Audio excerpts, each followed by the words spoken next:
In this video, I'm going to talk about step 1 on how to make a great human, modeling kindness and consideration.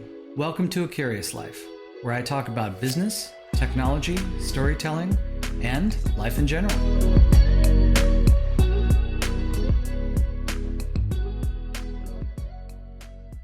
So I'm a parent.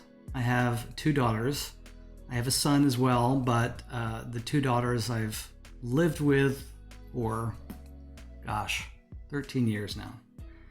And they're amazing people. We chose for them to do a Waldorf education, grades 1 through 8, actually preschool as well. And the other day, my eldest daughter said, "You know what Waldorf school is really good at?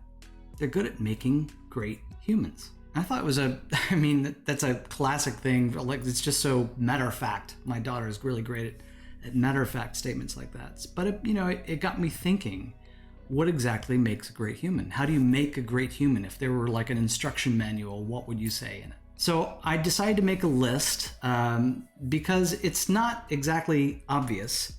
It might be your education, it might be your home life, it might be your temperament. There are appearance. There are lots of things that you could use to describe like what are the steps. As parents and educators, and really society in general, because let's be honest, it really does take a village to raise a child, you deserve to cultivate empathy and kindness and critical thinking skills and lots of other positive attributes in order to get to a reasonably good individual. So I decided to drop a list of what I consider the top 10 things to do if you wanted to make a great human.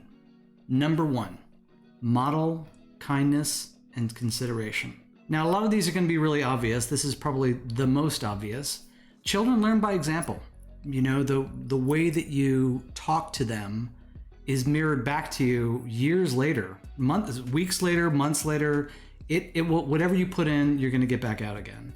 So modeling the behavior that you would like to see, it sounds obvious, but this is very true.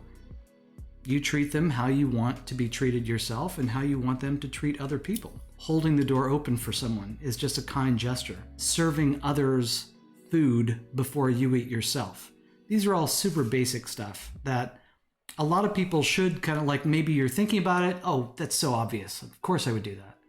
It's not always so obvious. And a lot of it is just remembering that I remember hearing someone say, it takes 5,000 times to tell your kids something before they actually internalize it. So just understand that the modeling, it's a long game. It's not something that happens in 10 seconds or 10 weeks even. It takes years before they finally get what you're trying to tell them.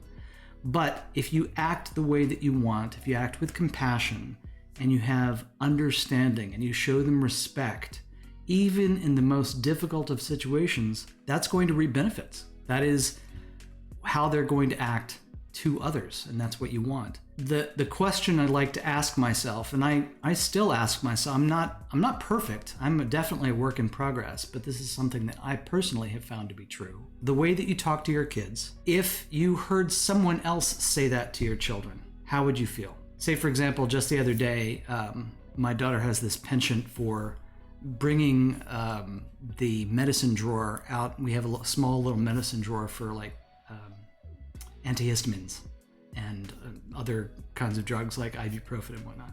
She took it out, she left it on the counter, and she's done that 3 days in a row now. So it's a little irritating, and what I want to say is something like, how could you do that, and why can't you stop doing that, and you're being such a bad roommate, and because they're my roommates. These kids are my roommates. That's what I want to say, because things like that I have noticed before. It's a pattern, but she's just a kid. And so if I ever heard anyone else talk to my kids that way, I would want to punch them in the face. But of course I wouldn't. What I should be saying to them, and what I have to remember to say to them is, hey, notice that you did that. If there wasn't a reason why you left it there, can you maybe put it back away because the next time, because I'm just trying to keep the house clean? It's so basic. This is such basic stuff. But saying it kind over and remembering saying it over and over and over again consistently, it'll pay off.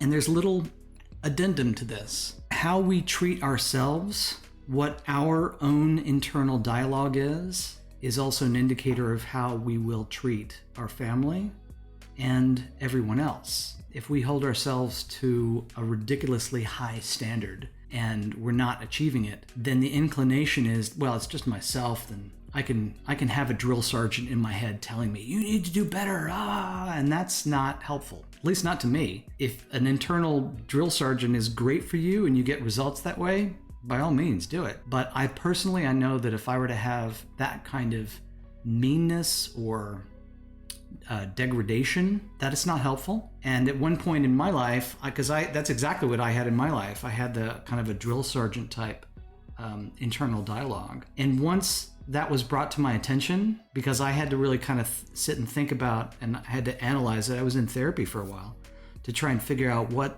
that was. And the therapist was really shocked. He said, why?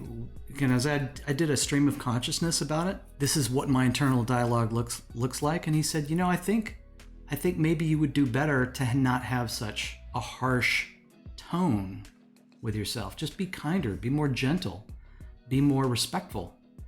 If I ever heard anyone talk to me that way, I would turn around and walk the other direction. Justifiably. It was actually a really amazing moment in my life when I made that realization about myself, how I wasn't being kind and considerate to myself. I actually had this kind of a mental picture of a drill sergeant who was like, in the room over there. You need to do this, you need to do better, all this terrible stuff. And I remember I just turned around visually, in my mind, I turned around and I said, you can go.